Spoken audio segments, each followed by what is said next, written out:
जय श्री राम, जय श्री कृष्ण, हर हर महादेव सभी को। सबसे पहले तो महाशिवरात्रि की ढेरों शुभकामनाएं। आज ये वीडियो जो है वो महाशिवरात्रि के अवसर पर इस्कॉन रूपी महापाखंड का महाखंडन करने के लिए बनाया गया है, जो स्वयं भगवान श्री कृष्ण इस्कॉन रूपी महापाखंड का महाविनाश करेंगे आज। तो ये वीडियो बहुत धमाकेदार होने वाला है, लेकिन वीडियो के स्टार्टिंग में ही मैं आपको बता देना चाहता हूँ कि देखो, ये वीडियो किसी की सुप्रीमेसी प्रूव करने के लिए या किसी को नीचा दिखाने के लिए, किसी को ऊंचा दिखाने के लिए नहीं बनाया जा रहा, बल्कि ये वीडियो सनातन धर्म की रियलिटी दिखाने के लिए बनाया जा रहा है। मैंने पहले एक वीडियो बनाया था कि क्या सनातन धर्म कोई अब्राहमिक है या पॉलिथिस्टिक मॉनिज्म में बिलीव करने वाला है। मैंने वो बहुत पहले वीडियो बनाया था और मैंने बहुत सारी चीज़ आपको समझाई भी थी। तो हो सके तो इस वीडियो के समाप्त होने के बाद वो वाला वीडियो भी फिर से एक बार देख लेना, ताकि आपको और अच्छे से आइडिया आ जाए। उस वीडियो की लिंक जो है वो मैं अपने डिस्क्रिप्शन में और पिन कमेंट में डाल दूंगा कि क्या सनातन धर्म कोई अब्राहमिक है या पॉलिथिस्टिक मॉनिज्म में बिलीव करने वाला है, तो और ज़्यादा आइडिया आ जाएगा। तो मुझे ये बात बतानी है कि सनातन धर्म की जो जितने भी बुक्स है, स्क्रिप्चर्स है, उसमें सबको सुप्रीम बताया जाता है जब उनकी स्तुति की जाती है। जब कोई स्पेसिफिक देवता की स्तुति की जाती है तब उसको सुप्रीम बताया जाता है, और जो दूसरे हैं उनको उनका अंश अथवा उनका स्वरूप बताया जाता है। यह सनातन धर्म के ग्रंथों का नियम है, यह शैली है सनातन धर्म के ग्रंथों की। लेकिन कुछ पापी और नीच कक्षा के जो लोग हैं वो नहीं चाहते कि आपको सनातन धर्म की यह शैली पता चले, और वो जानबूझकर बार बार जो उनके प्रिय देवता है उनको सुप्रीम बताया गया है, उसके ही कोट्स बार बार लोगों को दिखाती है, ताकि उस तरह के लोगों के मन में कंडीशनिंग हो जाए।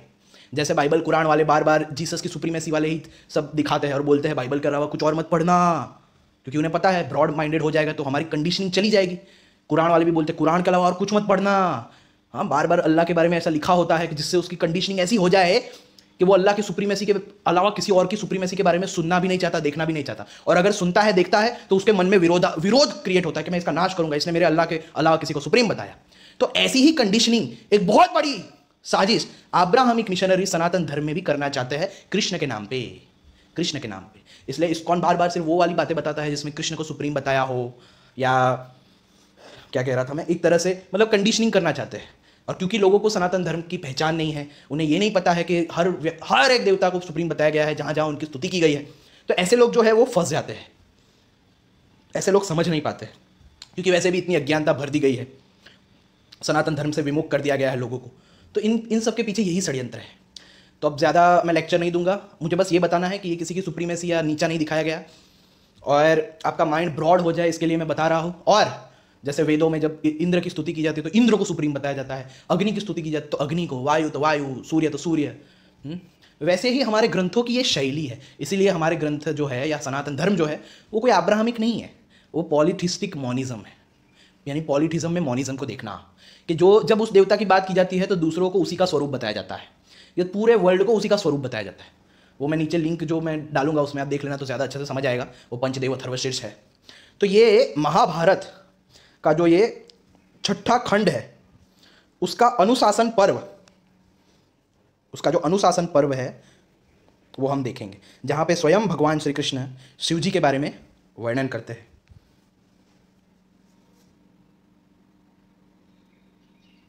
ये आपको सनातन धर्म की शैली समझनी पड़ेगी कि सनातन धर्म कोई अब्राहमिक जैसा नहीं है। अब्राहमिक जैसा नहीं है। ये सिखाता है कि ये सभी जो तत्व है ना वो सुप्रीम है, क्योंकि वो उसी परम ब्रह्म की अभिव्यक्तियां है। विभिन्न रूप से वो परब्रह्म ही इन रूपों में, इन नामों में अभिव्यक्त हो रहा है। तो चलो शुरू करते हैं। श्री कृष्ण सहस्त्र नाम सुनाएंगे शिव जी का, मतलब शिव सहस्त्र नाम श्री कृष्ण स्वयं सुनाएंगे। तो ये अनुशासन पर्व है, उसके अंतर्गत दान धर्म पर्व का ये 13वां अध्याय समाप्त हुआ। तो हम आते हैं चतुर्दशोध्याय पे। तो सबसे पहले युधिष्ठिर जी कहते हैं, गंगानंदन यानी भीष्म जी को कहते हैं, आप ब्रह्मा जी के भी ईश्वर कल्याणकारी जगदीश्वर भगवान शिव के जो नाम सुने हो उन्हें यहां बताइए। जो विराट विश्वरूपधारी है, अव्यक्त के भी यानी अव्यक्त प्रकृति के भी कारण है, उन सुरासुर गुरु भगवान शंकर के महात्म्य का यथार्थ रूप से वर्णन कीजिए। तो भीष्म जी उन्हें कहते हैं, राजन, मैं परम बुद्धिमान महादेव जी के गुणों का वर्णन करने में असमर्थ हूं, जो भगवान सर्वत्र व्यापक है किंतु सबके आत्मा होने के कारण सर्वत्र देखने में नहीं आते। ब्रह्मा, विष्णु और देवराज इंद्र के भी सृष्टा तथा प्रभु है। ब्रह्मा आदि देवताओं से लेकर पिशाच तक जिनकी उपासना करते हैं, जो प्रकृति से भी परे और पुरुष से भी विलक्षण है। योगवेत्ता, तत्वदर्शी ऋषि जिनका चिंतन करते हैं, जो अविनाशी परब्रह्म है एवं सद असद स्वरूप है। जिन देवादिदेव प्रजापति शिव ने अपने तेज से प्रकृति और पुरुष को शुद्ध करके ब्रह्मा जी की सृष्टि की, उन्हीं देव बुद्धिमान महादेव जी के गुणों का वर्णन करने में गर्भ, जन्म, जरा और मृत्यु से युक्त कौन मनुष्य समर्थ हो सकता है। बेटा, शंख चक्र और गदा धारण करने वाले भगवान नारायण को छोड़कर मेरे जैसा कौन पुरुष परमेश्वर शिव के तत्व को जान सकता है। ये भगवान विष्णु सर्वज्ञ, गुणों में सबसे श्रेष्ठ, अत्यंत दुर्जय, दिव्य नेत्रधारी तथा महातेजस्वी है। ये योग दृष्टि से सब कुछ देखते हैं। भरत नंदन रुद्रदेव के प्रति भक्ति के कारण ही महात्मा श्री कृष्ण ने संपूर्ण जगत को व्याप्त कर रखा है। राजन, कहते हैं कि पूर्व काल में महादेव जी को बद्रिक आश्रम में प्रसन्न करके उन दिव्य दृष्टि महेश्वर से श्री कृष्ण ने सब पदार्थों की अपेक्षा प्रियतर भाव को प्राप्त कर लिया, अर्थात वे संपूर्ण लोक के प्रियतम बन गए। इन माधव ने वरदायक देवता चराचर गुरु भगवान शिव को प्रसन्न करते हुए पूर्व काल में पूरे 1000 वर्ष तक तपस्या की थी। श्री कृष्ण ने प्रत्येक युग में महेश्वर को संतुष्ट किया है। महात्मा श्री कृष्ण की परम भक्ति से वे सदा प्रसन्न रहते हैं। तो देखो, सबका मतलब सब एक दूसरे की उपासना करते हुए हमारे शास्त्रों में दिखाया जाता है। इससे पता चलता है हमारा शास्त्र, मतलब हमारा जो सनातन धर्म है, वो कोई मोनोथिस्टिक अब्राहमिक नहीं है। लेकिन कुछ लोग जानबूझकर सिर्फ वो वाली स्तुतियां कोट करते हैं जिनमें उनके इष्ट देवता को सुप्रीम बताया जाता है। अब क्योंकि आम जनता तो जानती नहीं है कि हमारे शास्त्रों की शैली क्या है, हमारे सनातन धर्म की शैली क्या है, तो इसलिए ऐसी जनताओं को कुछ नीच कक्षा के नीचतम लोग मूर्ख बनाते हैं। उसमें से सबसे बड़ा जो मूर्ख बनाने वाला जो ऑर्गेनाइजेशन है वो है इस्कॉन।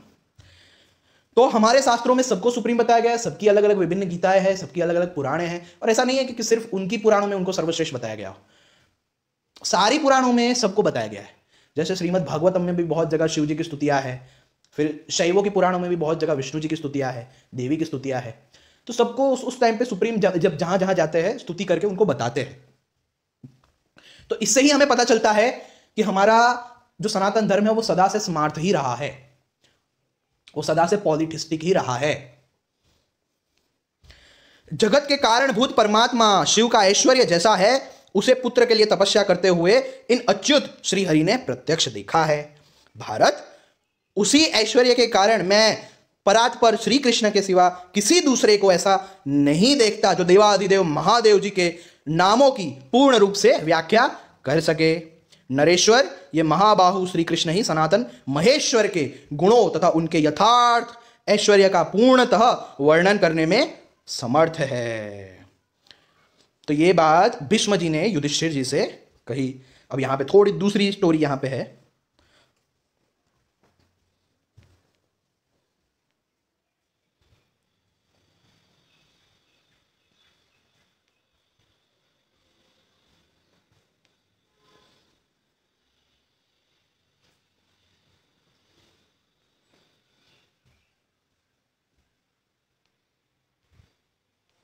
तो हम सीधा आएंगे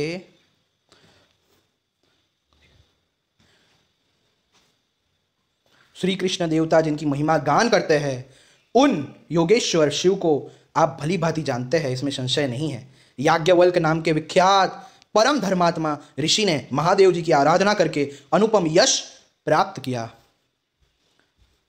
पराशर जी के पुत्र मुनिवर वेदव्यास तो योग के स्वरूप ही है। उन्होंने भी शंकर जी की आराधना करके वह महान यश पा लिया जिसकी कहीं तुलना नहीं है। तो ये सब उनकी महिमा बताई गई है यहां पे।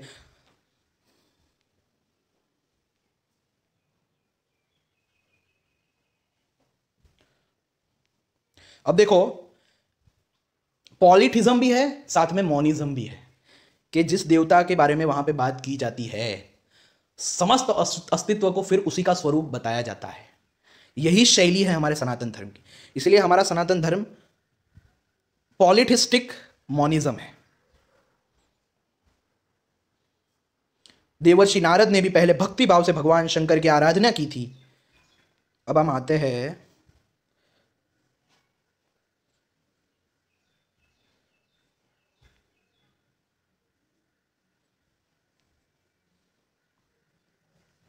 अम्बोवाच, जिन्होंने अपने मन को वश में नहीं किया, ऐसे लोगों के लिए महादेव जी का ज्ञान होना बहुत कठिन है। क्यों? क्योंकि वो सबके अंदर चैतन्य है, आत्मा है। उनका मन से धारण करने में आना मुश्किल है। उनकी प्राप्ति के मार्ग में बड़े बड़े विघ्न हैं, दुस्तर बाधाएं हैं। उनका ग्रहण और दर्शन होना भी अत्यंत कठिन है। मनीषी पुरुष कहते हैं कि भगवान शंकर के अनेक रूप है, उनके रहने के विचित्र स्थान है और उनका कृपा प्रसाद भी अनेक रूपों में प्रकट होता है। पूर्व काल में देवादिदेव महादेव ने जो जो रूप धारण किए हैं, ईश्वर के उस शुभ चरित्र को कौन यथार्थ रूप से जानता है? वे कैसी क्रीड़ा करते हैं और किस तरह प्रसन्न होते हैं, यह कौन समझ सकता है? वे विश्वरूपधारी महेश्वर समस्त प्राणियों के हृदय मंदिर में विराजमान हैं। वे भक्तों पर कृपा करने के लिए किस प्रकार दर्शन देते हैं, यह शंकर जी के दिव्य एवं कल्याणमय चरित्र का वर्णन करने वाले मुनियों के मुख से जैसा मैंने सुना है वह बताऊंगी। वत्स, उन्होंने ब्राह्मणों पर अनुग्रह करने के लिए देवताओं द्वारा कथित जो जो रूप ग्रहण किए हैं उन्हें संक्षिप्त से सुनो। वत्स, तुम मुझसे जो कुछ पूछ रहे हो वे तुम्हें बताऊंगी। भगवान शिव ब्रह्मा विष्णु इंद्र रुद्र आदित्य अश्विनी कुमार तथा संपूर्ण देवताओं का शरीर धारण करते हैं। ये देखो, मैंने कहा था ना कि जिसकी जब स्तुति होती है बताया जाता है कि वो स्पेसिफिक देवता, वो स्पेसिफिक तत्व ही समस्त शरीरों को धारण कर रहा है। यानी पॉलीथिज्म में भी मोनिज्म, एकत्व। तो यहाँ पे जहाँ पे शिव जी का वर्णन है, शिव जी की स्तुति है। इसलिए देखो क्या कह रहे हैं कि भगवान शिव ही ब्रह्मा विष्णु इंद्र रुद्र आदित्य अश्विनी कुमार और संपूर्ण देवताओं का शरीर धारण करते हैं। वे भगवान पुरुषों, देवान गणाओं, प्रेतों, पिशाचों, किरातों, सबरों, अनेक जल तंतुओं तथा जंगली भीलों के भी रूप ग्रहण कर लेते हैं। देखो कितना अद्वैत है। आपको अद्वैत जगह जगह पे मिलेगा, चाहे जिसकी भी स्तुति हो वहां सब जगह अद्वैत है। क्यों? क्योंकि अद्वैत ही वास्तविक सनातन धर्म है। अद्वैत ही वास्तविक सनातन धर्म है। लेकिन क्योंकि आप अज्ञानी हो, क्योंकि आपको शास्त्रों का ज्ञान नहीं, तो कुछ नीच कक्षा के जो लोग होते हैं वो जानबूझकर गलत ट्रांसलेशन करते हैं, जानबूझकर सिर्फ अपने जो फेवरेट स्तुति है वो दिखा के सुप्रीमेसी प्रूव करने की कोशिश करते हैं। जैसे कि आदि Shankaracharya, he was a non sectarian, जिन्होंने जहाँ जहाँ जब जिसकी स्तुति की उसको सुप्रीम बताया, दूसरों को उनका रूप बताया। तो क्या करते हैं नीच कक्षा के इस्कॉन वाले, बार बार आदि शंकराचार्य ने जो कृष्ण पे स्तुति लिखी, भज गोविंदम या जगन्नाथ पर लिखी, वो दिखाते रहते हैं। लेकिन वही आदि शंकराचार्य ने गणेश जी पे इतनी स्तुतियां लिखी, गंगा यमुना नर्मदा पे भी स्तुतियां लिखी। उन्हीं आदि शंकराचार्य ने शिव जी पे सबसे ज्यादा स्तुतियां लिखी, देवी पे सबसे ज्यादा स्तुतियां लिखी, और भी माता के जो स्वरूप है उस पर स्तुतियां लिखी। वो जानबूझकर नहीं बताते। तो इससे ही पता चल जाना चाहिए कि इनकी ये कूटनीति है। ये सबसे बड़े अब्राहमिक स्लेव्स है और सबसे बड़े चोर है। इनसे बड़ा नीच, चोर, पापी, लंपट, मैं तो जितनी गालियां दूं मुझे कम पड़ती है। फाड़ फाड़ के इनको मार डालूं फिर भी मुझे लगता है कि वो सब भी कम है जो ऐसा करते हैं ऐसे लोग। क्योंकि इनकी सोच बिल्कुल बाइबल कुरान वालों जैसी है, आपको मूर्ख बनाना और सनातन धर्म को किसी तरह अब्राहमिक बना देना, आपका ब्रेन वॉश करके, कंडीशनिंग करके। तो ऐसे नीच और सेक्स स्लेव माओ की औलादों से हमेशा बचकर रहना चाहिए। तो शिवजी, यहाँ पे शिवजी को वो परम तत्व के रूप में, यानी ब्रह्म के रूप में, आत्मा के रूप में, चैतन्य के रूप में बताया जा रहा है। तो फिर बताया जा रहा है कि वही चैतन्य इन सब का रूप धारण कर रहा है। प्रेत, पिशाच, वो भी उसी चैतन्य का रूप है। कुर्म, मत्स्य, शंख, नए नए पल्लवों के अंकुर से सुशोभित होने वाले वसंत आदि के रूपों में भी वे ही प्रकट होते हैं। वे महादेव जी, यक्ष, राक्षस, सर्प, दैत्य, दानव और पातालवासियों का भी रूप धारण करते हैं। वे व्याघ्र, सिंह, मृग, तरक्षु, रीछ, पक्षी, देखो सबके रूप धारण करते हैं। तो इसीलिए मैंने कहा हमारा सनातन धर्म अद्वैतवाद है कि किसी की भी पहले सुप्रीमेसी के जो वर्ड्स बताए जाते हैं, लेकिन वो सुप्रीमेसी इन द सेंस ये वो बताना चाह रहे हैं कि ये चैतन्य को हम इस स्तुति में ये वाला रूप ले रहे हैं चैतन्य का, और फिर बताते हैं कि ये जो चैतन्य है, ये जो स्पेसिफिक रूप है, वही इस संसार के समस्त रूपों में लीलाएं कर रहा है। संसार में जितने भी रूप देख रहे हैं वो उसके ही है, उसी ने लिए है। इसीलिए सनातन धर्म सिर्फ और सिर्फ अद्वैतवाद है।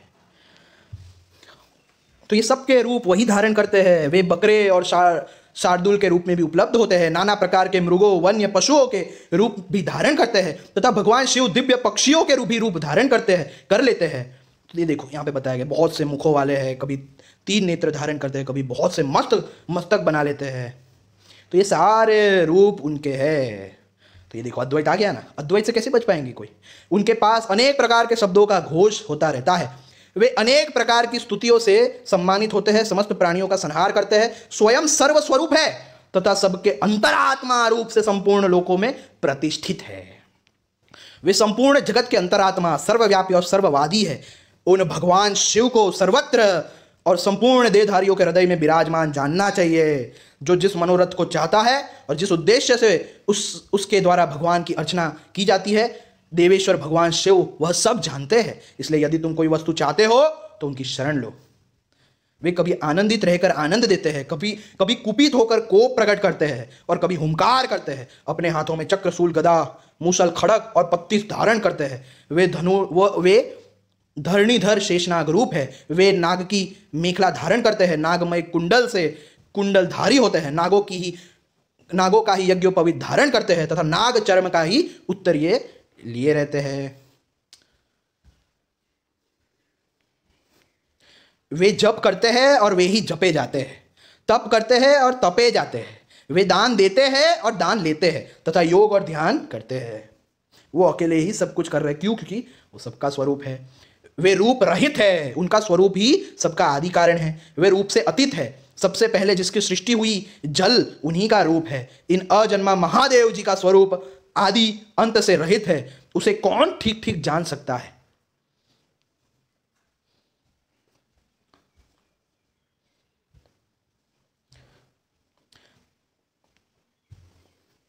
अभी तो जो श्री कृष्ण ने स्तुति गाई है, मतलब स्तुतियां और सहस्त्र नाम, वो अभी बाकी है। इससे ये मैं बताना चाहता हूं कि हमारा जो सनातन धर्म है वो कोई अब्राहमिक नहीं है। यहाँ पे सबकी उपासना होती है और सबकी स्तुतियां परम तत्व के रूप में की गई है। ये बात ध्यान में रखो।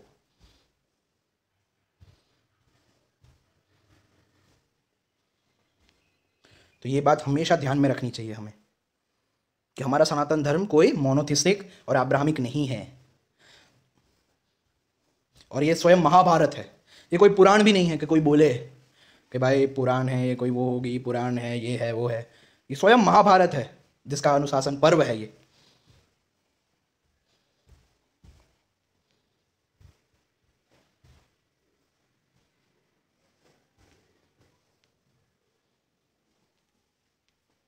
भगवान शंकर के समान दूसरे किसका ऐश्वर्य है? कौन भूतों के साथ क्रीड़ा करते हैं? देव किसके पार्षदगण स्वामी के समान ही बलवान और ऐश्वर्य पर अभिमान करने वाले हैं?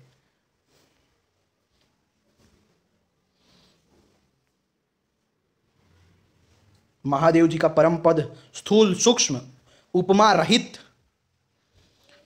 इंद्रियों द्वारा अग्राह्य, सगुण निर्गुण तथा गुणों का नियामक है।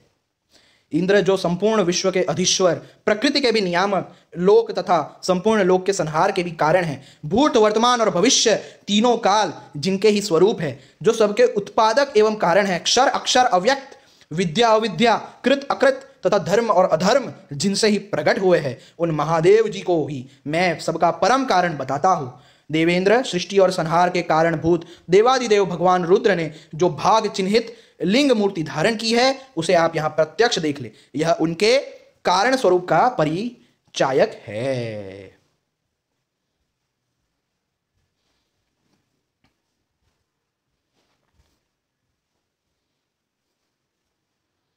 भगवान महेश्वर को छोड़कर दूसरे किसके लिंग की संपूर्ण देवता पूजा करते हैं, अथवा पहले कभी उन्होंने पूजा की है? यदि तुम्हारे सुनने में आया हो तो बताओ। ब्रह्मा, विष्णु तथा संपूर्ण देवताओं सहित तुम सदा ही शिवलिंग की पूजा करते आए हो, इसलिए भगवान शिव ही सबसे श्रेष्ठतम देवता है।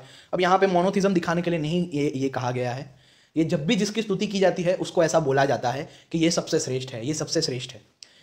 इवन वेदों को, मैं तो कहता हूँ वेदों को एक बार पढ़ना चाहिए। वो आपके माइंड को इतना ब्रॉड कर देगा क्योंकि वहां पे अग्नि की स्तुति करते वक्त कहा गया है अग्नि ही सर्वश्रेष्ठ है, सूर्य की स्तुति करते वक्त कहा गया है सूर्य ही सर्वश्रेष्ठ है, इंद्र की स्तुति करते वक्त कहा गया इंद्र ही सर्वश्रेष्ठ है, आकाश की तो आकाश, जल की तो जल, नक्षत्रों की स्तुतियां है हमारे में, सोचो वेदों में नक्षत्रों की है, हर एक एलिमेंट की है, हर एक जानवर के अंदर जो आत्मा है उसकी है,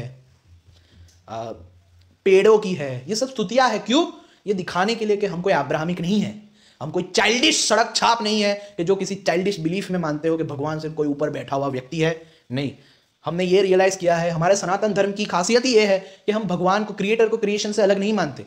हम जानते हैं कि ये creation itself is the creator, creation itself is the creator, क्योंकि हमारे में क्रिएटर कोई पर्सनैलिटी नहीं है। हमारे में क्रिएटर जो ब्रह्म को बताया गया है वो एक मेटाफिजिकल रियलिटी है, जिसे कहते हैं चैतन्य, जिसे कहते हैं कॉन्शियसनेस। ये कॉन्शियसनेस जिसके कारण हम सब अस्तित्व में है, वही वास्तविक परम तत्व है। और विभिन्न प्रकार से उसी को बार बार अलग अलग रूप नाम देकर दर्शाने की या वर्णन करने की कोशिश की जाती है हमारे शास्त्रों में।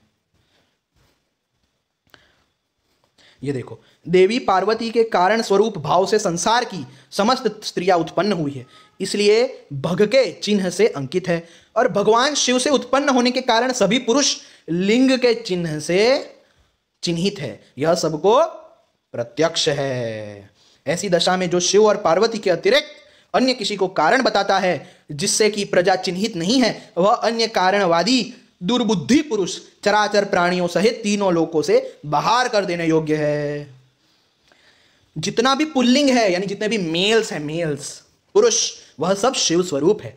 और जो भी स्त्रीलिंग है उसे उमा समझो, यानी पार्वती का ही स्वरूप समझो। महेश्वर और उमा, इन दो शरीरों से ही यह संपूर्ण चराचर जगत व्याप्त है। इसीलिए सनातन धर्म अद्वैत है। इसीलिए हम ऐसा नहीं मानते कि कोई चाइल्डिश गॉड ऊपर बैठा है आसमान में, सड़क छाप नपुंसक कहीं का, जो खुद मजे ले रहा है अपने धाम में और अपने बच्चों को यहाँ पे दुख में छोड़ दिया है। कोई भगवान, कोई माता पिता ऐसा हो ही नहीं सकता भाई। जिसमें थोड़ा सा भी कॉमन सेंस होगा वो ऐसे माता पिता को मान ही नहीं सकता, सपने में भी नहीं मान सकता। क्योंकि कोई माता पिता ऐसा कैसे हो सकता है कि खुद बड़े आराम से धाम में मजे ले रहा है और अपने बच्चों को दुख में छोड़ दिया है। अरे पहले ही हमें वहां पे रखता। तो ये सब चाइल्डिस्टिक बिलीफ है, ये सब सड़क छाप बिलीफ है। मैं तो ऐसे बिलीफ को देख के ही लात मार के वहां से खिसक लेता हूँ कि भाई जाओ मरो तुम लोग, सड़ो, सड़क छाप बुद्धि वाले तुम लोग, गलती से इंसान बन गए। तुम्हारी जैसी सोच तो जानवर से भी गई गुजरी है। जानवरों में भी इतनी बुद्धि होती है कि कोई भी माता पिता ऐसा नहीं हो सकता। तो भाई हमारे में क्रिएशन को ही क्रिएटर माना गया है। Creation itself is God, because God is not a person, God is the impersonal reality, God is the Chaitanya consciousness. हाँ, लेकिन ऐसा भी नहीं है कि वो पर्सन बन नहीं सकता, वो बन सकता है। वो जब चाहे पर्सन बन सकता है, जैसे कि हम सब के रूप में हम सब पर्सन ही तो है। तो वो इम्पर्सनल रियलिटी ही तो पर्सनल रियलिटी भी बनी है। तो वो उसकी इच्छा पे निर्भर करता है, लेकिन वो उसका वास्तविक स्वरूप तो इम्पर्सनल ही रहेगा। वो चैतन्य था, है और रहेगा।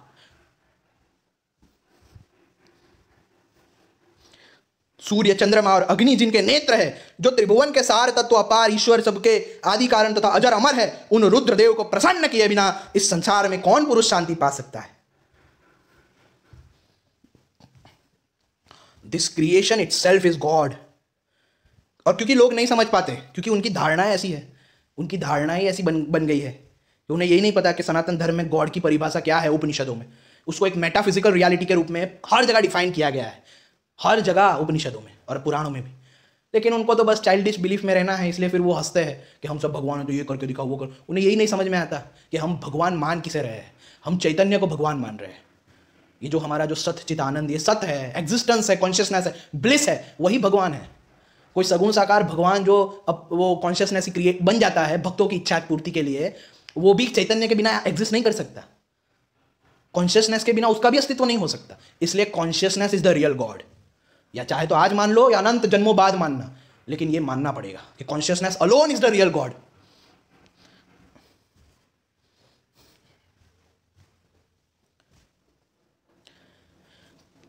तो अनेक प्रकार से अद्वैत को ही प्रतिपादित किया जाता है हमारे शास्त्रों में। क्यों? क्योंकि अद्वैत ही वास्तविक सनातन धर्म है। बाकी के जो सिद्धांत है वो गलत है, या तो गलत ट्रांसलेशन करके पैदा किए गए हैं, या तो बीच बीच में से रेफ जैसे इस्कॉन वाले करते हैं वैसे करके प्रूव करने की कोशिश की गई है, लेकिन वो सब के सब गलत है। अगर जिसका ब्रॉड माइंड हो जाए और वो सब कुछ पढ़े तो उसे पता चल जाएगा कि वास्तविकता में अद्वैत ही वास्तविक सनातन धर्म है।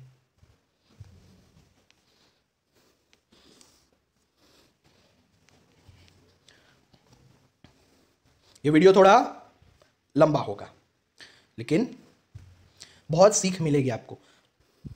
देखो वही अग्नि रूप है, चंद्रमा का रूप, आकाश चार, सब वही है। मैं थोड़ा तेज जाऊंगा क्योंकि वीडियो ज़्यादा लंबा होगा। अभी तो शिव सहस्त्र नाम पे हम आए भी नहीं है।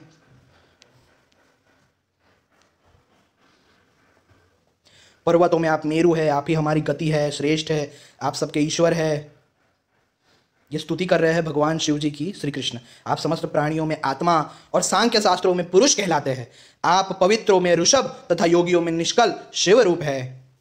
आप आश्रमियों में गृहस्थ, ईश्वरों में महेश्वर, संपूर्ण यक्षों में कुबेर तथा यज्ञों में विष्णु कहलाते हैं।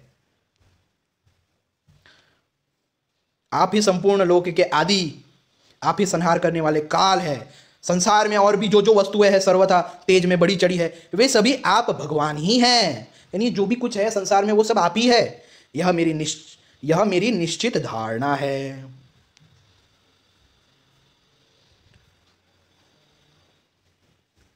तो ये सब स्तुतियां है, आप पढ़ सकते हो। ये अनुशासन पर्व का दान धर्म पर्व के मतलब अनुशासन पर्व के अंतर्गत दान धर्म पर्व में ये सब बातें आती है। 14th अध्याय से शुरू हो जाता है ये।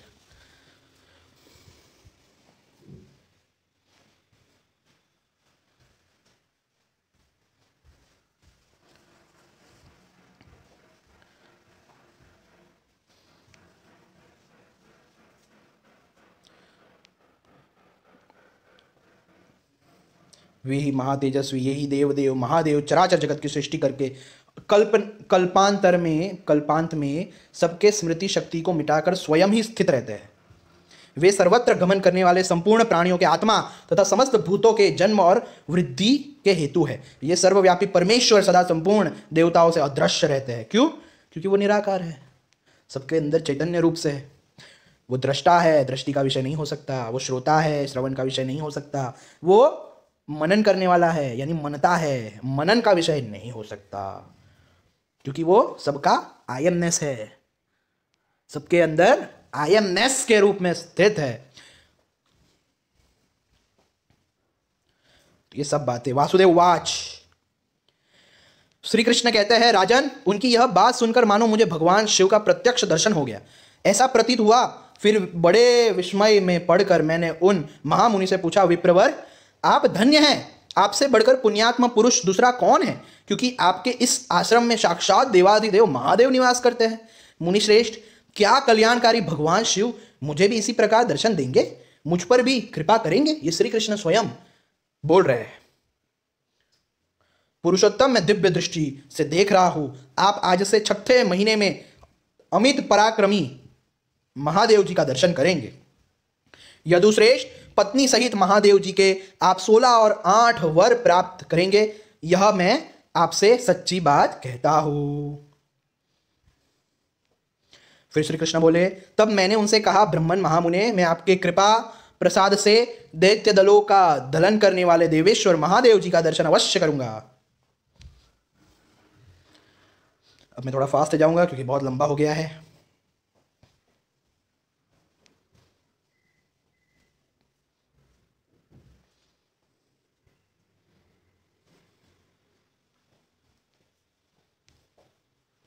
श्री कृष्ण वाच, सबके कारणभूत सनातन परमेश्वर आपको नमस्कार है। ऋषि आपको ब्रह्मा जी का भी अधिपति बताते हैं। साधु पुरुष आपको ही तप, सत्वगुण, रजोगुण, तमोगुण तथा सत्य स्वरूप कहते हैं। आप ही ब्रह्मा, रुद्र, वरुण, अग्नि, मनु, शिव, धाता, विधाता और त्वष्टा है। आप ही सब और मुख वाले परमेश्वर है। समस्त चराचर प्राणी आप ही से उत्पन्न हुए हैं। आपने ही स्थावर जंगम प्राणियों सहित इस समस्त त्रिलोकी की सृष्टि की है। यहाँ जो जो इंद्रिया, जो संपूर्ण मन, जो समस्त वायु और 7 अग्नियां हैं, जो देव समुदाय के अंदर रहने वाले स्तवन के योग्य देवता है, उन सबसे परे आपकी स्थिति ऋषिगण आपके विषय में ऐसा ही कहते हैं। वेद, यज्ञ, ये सब सामग्री है, वह सब आप भगवान ही हैं। सब आपके स्वरूप की प्राप्ति कराने वाले हैं।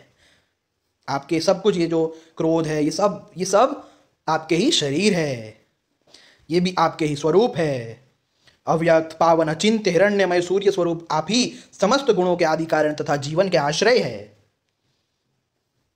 आपके सब और कान और जगत में आप सबको व्याप्त करके स्थित है। जीव के आंख मिजने और खोलने से लेकर जितने कर्म हैं उनके फल आप ही है।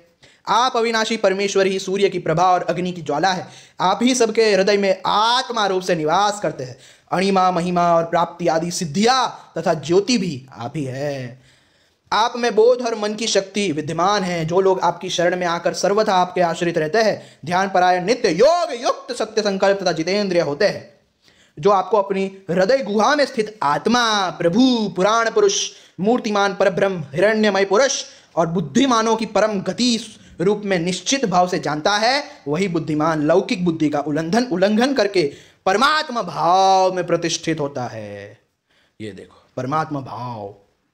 विद्वान पुरुष महत तत्व, अहंकार और पंच तन्मात्रा, इन 7 सूक्ष्म तत्वों को जानकर आपके स्वरूप भूत 6 अंगों का बोध प्राप्त करके प्रमुख विधि योग का आश्रय ले आप में ही प्रवेश करते हैं, यानी आपकी स्थिति को प्राप्त करते हैं, आपके भाव को प्राप्त करते हैं। मैंने कहा था ना, सब और भाव की बात है, स्थितियों की बात है। अब भगवान बोलते हैं, जगत के हितैषी भगवान शंकर ने उमा देवी की ओर देखकर मेरी ओर देखा और फिर इंद्र पर दृष्टिपात करके स्वयं मुझसे कहा, शत्रुघ्न श्री कृष्ण, मुझ में जो तुम्हारी पराभक्ति है उसे सब लोग जानते हैं। अब तुम अपना कल्याण करो, क्योंकि तुम्हारे ऊपर मेरा विशेष प्रेम है। ये देखो, पराभक्ति। मैंने कहा था ना, पराभक्ति जो होती है उसमें वो अद्वैता रियलाइजेशन को कहते हैं, कि जिसमें हम चराचर जगत को, एक ही तत्व का विस्तार है, एक ही तत्व एग्जिस्ट कर रहा है चराचर जगत के रूप में, संपूर्ण अस्तित्व के रूप में, ऐसा हम अनुभव करते हैं। तो श्री कृष्ण ने जो स्तुति की कि आप ही ये सब कुछ हो, आप ही सब कुछ हो, आप ही ये बने हो, आप ही वो बने हो, तो इसलिए महादेव जी ने कहा कि ऐसी पराभक्ति से मैं अत्यंत प्रसन्न हूं। यानी ये जो एकत्व का दर्शन है कि मेरे इष्ट देव ही सब कुछ बन गए हैं, हाँ, या कहो ये मेरा जो आत्मस्वरूप चैतन्य है वही सब कुछ बन गया है, ऐसी जो भावना आती है जिससे स्वतः ही सेल्फलेस लव समस्त विश्व के प्रति प्रकट हो जाता है, उसे ही पराभक्ति कहते हैं। ये भी हमें यहाँ पर सीखने को, देखने को मिल गया। फिर वो वर देते हैं, वरदान देते हैं, तो वो सब हम थोड़ा स्किप करेंगे अभी। और सीधा हम आते हैं सहस्त्र नाम पे।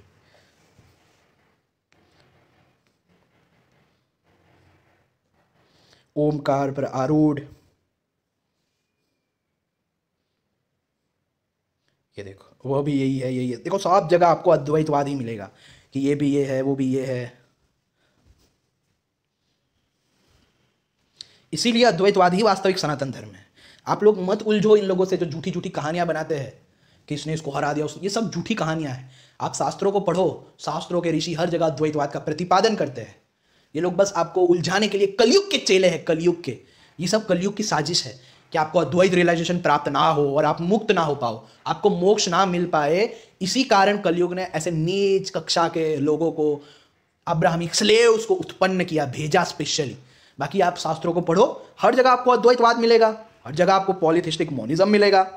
वो तो कृपा है कि ये शास्त्र है हमारे साथ। अगर शास्त्र ना होते तो ये कलयुग के जो चेले हैं, अब्राहमिक स्लेव्स है, वो तो कब का सनातन धर्म को समाप्त करके चले जाते, कर दिया होता अभी तक। इसलिए बहुत बड़ा उपकार है कि पुराणों के ऋषि, उपनिषदों के ऋषि हमारे साथ मौजूद है। श्री भगवान वाच। तो फाइनली हम आ गए शिव सहस्त्र नाम स्तोत्र और उसके पाठ का फल। तात युधिष्ठिर, श्री कृष्ण कह रहे हैं, तदंतर ब्रह्मर्षि उपमन्यु ने मन और इंद्रियों को एकाग्र करके पवित्र हो हाथ जोड़ मेरे समक्ष वह नाम संग्रह आदि से ही कहना आरंभ किया। मैं ब्रह्मा जी के कहे हुए, ऋषियों के बताए हुए तथा वेदांगों से प्रकट हुए नामों द्वारा सर्वलोक विख्यात एवं स्तुति के योग्य भगवान की स्तुति करूंगा।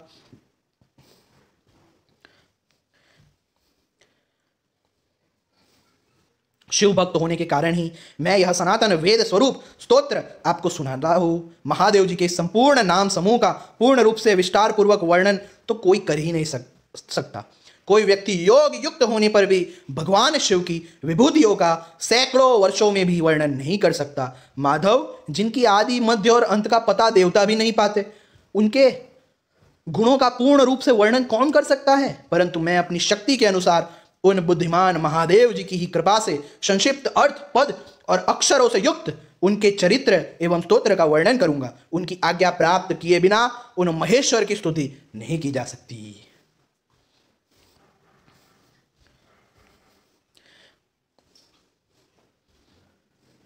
यह सहस्त्र नाम संपूर्ण पापों का नाश करने वाला और चारों वेदों के समन्वय से युक्त है।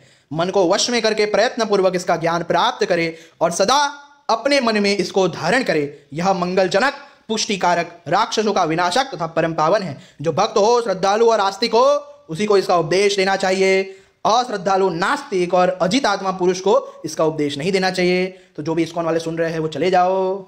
श्री कृष्ण जो जगत के कारण रूप ईश्वर महादेव के प्रति दोष दृष्टि रखता है, वह पूर्वजों और अपनी संतान के सहित नरक में पड़ता है। चलो, तो इस्कॉन वालों का नरक जाना बिल्कुल तय है। ये जानकर सबसे ज्यादा खुशी मुझे हुई है।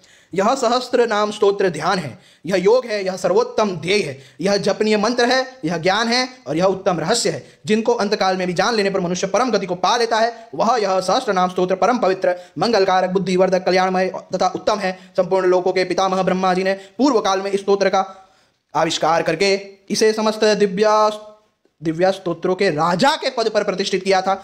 तब से महात्मा ईश्वर महादेव का यह देव पूजित स्तोत्र संसार में स्तवराज के नाम से विख्यात हुआ। ब्रह्मलोक से यह स्तवराज स्वर्गलोक में उतारा गया। पहले इसे टंडी मुनि ने प्राप्त किया था। चलो, ये सब जो वेदों का भी वेद, उत्तम वस्तुओं में भी परम उत्तम, तेज के भी तेज, तप के भी तप, शांत पुरुषों में भी परम शांत, कांति की भी कांति, जितेंद्रियों में भी परम जितेंद्रिय, बुद्धिमानों की भी बुद्धि, देवताओं के भी देवता, ऋषियों के भी ऋषि, यज्ञों के भी यज्ञ, कल्याणों के भी कल्याण, रुद्रों के भी रुद्र, प्रभावशाली ईश्वरों की भी प्रभा, योगी के भी योगी तथा कारणों के भी कारण हैं, जिनसे संपूर्ण लोक उत्पन्न होते हैं और फिर उन्हीं में विलीन हो जाते हैं, जो संपूर्ण भूतों के आत्मा है। उन्हीं अमित तेजस्वी भगवान शिव के 1008 नामों का वर्णन मुझसे सुनिए। पुरुष सिंह इसका श्रवण मात्र पूर्ण कामनाओं को प्राप्त कर लेंगे। एक्चुअली जो भी ये सहस्त्र नाम होते हैं ना, सहस्त्र नाम अपने आप में प्रूवन फैक्ट है, अपने आप में ये सबसे बड़ा एविडेंस होता है कि हमारा सनातन धर्म केवल और केवल अद्वैतवाद है। क्यों? क्योंकि आपने चाहे विष्णु सहस्त्र नाम सुना हो, गोपाल सहस्त्र नाम सुना हो, शिव सहस्त्र नाम सुना हो, देवी सहस्त्र नाम सुना हो, लक्ष्मी सहस्त्र नाम सुना हो, ललिता सहस्त्र नाम सुना हो, बहुत सारे सहस्त्र नाम है। तो उसमें क्या किया जाता है? उसमें अद्वैत को ही तो प्रतिपादित किया जाता है। बार बार ये जो बोल के कि आप ही ये सब कुछ हो, देखो हर एक चीज उन्हीं का स्वरूप और नाम है, उसी को सहस्त्र नाम में प्रूव किया जाता है। तो सोचो, अद्वैत तो हमारे रग रग में है। सनातन धर्म का मतलब क्या बोलूं मैं, सनातन धर्म का मतलब जुड़ा हुआ है, अद्वैत के अलावा कुछ है ही नहीं। चाहे विष्णु सहस्त्र नाम हो या शिव सहस्त्र नाम हो, ये सहस्त्र नाम तो सबसे बड़े प्रतिपादक होते हैं अद्वैतवाद के। क्यों? आप खुद पढ़ना, आपको पता चल जाएगा, या अभी सुन लो तो भी पता चल जाएगा। उनके नाम में सब कुछ आ जाता है, पूरे अस्तित्व का नाम बता देते हैं। तो सहस्त्र नाम से हमारे ऋषि ये बताना चाहते हैं कि वो जो परम तत्व है वही विभिन्न नाम रूपों में प्रकट हो रहा है। जो चैतन्य है वही अलग अलग नाम रूपों में प्रकट है। यही तो सहस्त्र नाम ही तो सबसे बड़ा एविडेंस है कि हमारा सनातन धर्म अद्वैतवाद है। तो ये देखो, सहस्त्र नाम, सबसे पहला नाम है स्थिर, फिर स्थाणु, फिर प्रभु, फिर भीम, फिर प्रवर, वरद, सर्वात्मा यानी सबके आत्मा, सर्वविख्यात, सर्वकर, जटी, चर्मी, सर्वांग, सर्वभावन, हरिणाक्षः, प्रभु, प्रवृत्ति, निवृत्ति, नियतः। जितने भी भाव है वो सब उनके नाम है। जितने भी विचित्र जो मनोवृत्तियां है वो सब उनके नाम है। देखो, खचर भी वो है, गोचर भी वो है, अर्दन भी वो है, अभिवाग्य भी वो, जितनी भी वस्तुएं हैं, ऑब्जेक्ट्स है, उनको भी उनका नाम बताया। विश्व रूप यानी संपूर्ण विश्व जिनका रूप है वे। देखो, मतलब सहस्त्र नाम तो सबसे बड़ा प्रतिपादक होता है अद्वैतवाद का, कि जितने भी नाम रूप आप देख रहे हो ना, वो आपके इष्ट देव के हैं, वो आपके अंतरात्मा चैतन्य के, जो आपकी रियलिटी है, जो सबस्ट्रेटम है, जो नॉन ड्यूअल अनडिवाइडेड एसेंस है, जो कारण है वही कार्य के रूप में है, जो पानी है वही लहरों के रूप में है। तो सबसे बड़ा ये तो सबूत होता है ये सहस्त्र नाम। तो फिर भी मुझे पता नहीं लोग क्यों इतने अज्ञानी हैं। इसी को मैं कलयुग का असर कहता हूं। कि साफ साफ विष्णु सहस्त्र नाम तो बहुत लोगों ने सुना है, उसमें तो बार बार वही कहते हैं कि ये सब कुछ जो है वो विष्णु का स्वरूप है, फिर भी इनको अद्वैत पे संदेह होता है कि भाई अद्वैत सही नहीं, ये नहीं। तो इससे पता चलता है कि लोगों की बुद्धि का स्तर जानवरों से भी गया गुजरा है। तो ये देखो 1000 नाम में सब आ गए, देखो श्री कृष्ण, बहुरूप, अजह, काल, गुणाकार, महानाद, काल योगी, प्रेतचारी, महेश्वर, भूतचारी, घोर, महातपा, नित्य, सब आ गए सहस्त्र। एक्चुअली सहस्त्र नाम सबसे बड़ा प्रतिपादक है अद्वैतवाद का, कि ये जितने भी नाम रूप है वो उसी चैतन्य के है। इसको सबसे मतलब ठोस तरीके से जो प्रतिपादित करता है वो ये विभिन्न देवताओं के जो सहस्त्र नाम है वही कर देते हैं। तो भाई अद्वैत को प्रूव करना नहीं पड़ता, it is a proven fact. हाँ, वो सनातन धर्म के रग रग में भरा है, क्योंकि सनातन धर्म में अद्वैतवाद के अलावा किसी का अस्तित्व नहीं है। जितने भी और सिद्धांत है वो आपको मूर्ख बना के क्रिएट किए गए हैं, आपको आधा अधूरा दिखा के या गलत ट्रांसलेशन करके। तो वो सब सिद्धांत अब्राहमिक है, उनको छोड़ दो, उनको त्याग दो और शास्त्रों को पढ़ो। आपको पता चलेगा हर जगह अद्वैत के अलावा किसी का अस्तित्व नहीं। शास्त्रों को भी छोड़ दो। अगर आपने सिर्फ अपने इष्ट देव का सहस्त्र नाम है, जैसे कि आपके इष्ट देव विष्णु है तो विष्णु सहस्त्र नाम, शिव है तो शिव सहस्त्र नाम, देवी है तो देवी सहस्त्र, सिर्फ आप अपने इष्ट देव का सहस्त्र नाम पढ़ लोगे, सुन लोगे, तभी आपको पता चल जाएगा हाँ यार ये तो हर जगह अद्वैत है, क्योंकि उन सहस्त्र नाम में इस दुनिया की सभी चीज़ों का नाम ले लिया होता है। तो इससे ये प्रतिपादित करते हैं कि सहस्त्र यानी अनंत नाम जो है, मतलब अनंत रूपों में अनंत नाम रूप उसी के है ये सब कुछ जो भी हम देख रहे हैं, क्योंकि वो सबके अंदर आत्मा रूप से स्थित है, सबके अंदर आत्मा रूप से स्थित है, अविनाशी। देखो ये सहस्त्र नाम सबसे बड़ा प्रतिपादक है अद्वैतवाद का। मकर काल पूजितः सर्व पूजितः,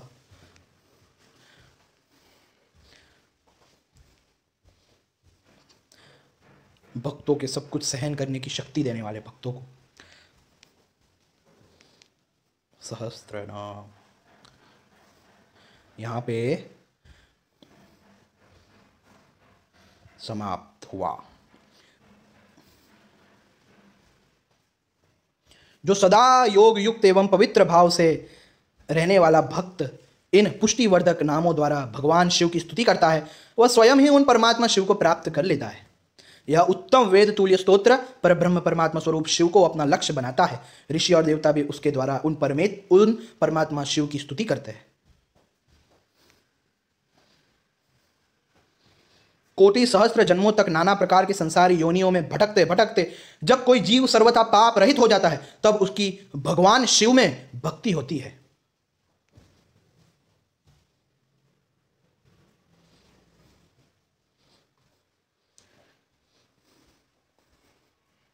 और इसी महाभारत में बहुत बार वो हरिहर एकत्व भी है, आपको पता ही है। तो बस मुझे ये बताना था कि आप लोग कुछ दुष्ट पाखंडियों के कहने पर मत आओ। हमारा सनातन धर्म जो है वो बिल्कुल भी अब्राहमिक नहीं है। ये देखो, एक मोक्ष धर्म पर्व के चैप्टर 341 में आता है कि कुंती नंदन रुद्र और नारायण दोनों एक ही स्वरूप है, जो दो स्वरूप धारण करके भिन्न भिन्न व्यक्तियों में संसार में यज्ञ आदि सब कर्मों में प्रवृत्त होते हैं। पांडवों को आनंदित करने वाले अर्जुन, मुझे दूसरा कोई वर नहीं दे सकता, यही सोचकर मैंने पुत्र प्राप्ति के लिए स्वयं ही अपने आत्मस्वरूप पुराण पुरुष जगदीश्वर रुद्र की आराधना की थी। मेरे किए हुए कर्म को प्रमाण या आदेश मानकर सब लोग उसका अनुसरण करते हैं। जिनकी पूजनीयता वेद शास्त्रों द्वारा प्रमाणित है, उन्हीं देवताओं की पूजा करनी चाहिए। ऐसा सोचकर ही मैं रुद्रदेव की पूजा करता हूँ। जो रुद्र को जानता है वह मुझे जानता है, जो उनका अनुगामी है वह मेरा भी अनुगामी है। ऐसे और भी बहुत सारे प्रमाण हैं महाभारत में, लेकिन बस मुझे इतना बताना है कि इस वीडियो को और भी अच्छी तरह से समझने के लिए अपने डिस्क्रिप्शन और पिंड कमेंट में मैंने एक लिंक डाली है वीडियो की कि क्या हमारा सनातन धर्म अब्राहमिक है। वो भी ज़रूर देखिए, वो 20 मिनट का वीडियो है, लेकिन बहुत कुछ आपको जानने और सीखने को मिलेगा वो वीडियो में। कि आप लोगों को किस तरह से आपकी अज्ञानता का फ़ायदा उठाया जाता है मोनोथिज्म एस्टैब्लिश करने के लिए। तो ऐसे लोगों पे भरोसा नहीं करना चाहिए। अपने आप को शिक्षित बनाओ, ज्ञानी बनाओ, अपने आप को पढ़ो पढ़ाओ। इसीलिए तो ये लोग बोलते हैं कि कुछ मत पढ़ो कुछ मत पढ़ो। क्यों? क्योंकि वो आप अगर पढ़ लोगे तो आपका माइंड ब्रॉड हो जाएगा, आपको रियलिटी पता चल जाएगी, इन लोगों का बिजनेस बंद हो जाएगा। फिर इन लोगों की जो कंडीशनिंग है वो कंडीशनिंग भी चली जाएगी। और ये तो चाहते ही है कि ये लोग कंडीशनड करते रहे, जैसे कि बाइबल कुरान वाले करते हैं, वैसे इस्कॉन का भी वही काम है। तो इसलिए इस अब्राहमिक साजिश से बचो और शास्त्रों का अध्ययन करो। और देखो, शास्त्रों का अध्ययन करते हुए ये बात ध्यान में रखना, आपको खुद भी समझ में आ जाएगा कि जिसकी जब स्तुति की जाती है उसको सुप्रीम बता के दूसरों को उसी का स्वरूप बताया जाता है। ये हमारे सनातन धर्म की शैली है। इसे सदा मन में रखकर ही शास्त्रों का अध्ययन करो, फिर आपको कभी कोई कंफ्यूजन नहीं होगा, कभी कोई आपको ये विरोधाभास नहीं लगेगा, अगर आपने ठीक से समझा तो, कि ये एक ही चैतन्य की, जो चैतन्य हम सब में आत्मा रूप से स्थित है, उसी की बात की गई है अलग अलग प्रकारों से। तो बस मुझे इतना ही कहना है। जय श्री राम, जय श्री कृष्ण, हर हर महादेव। महाशिवरात्रि की ढेरों शुभकामनाएं।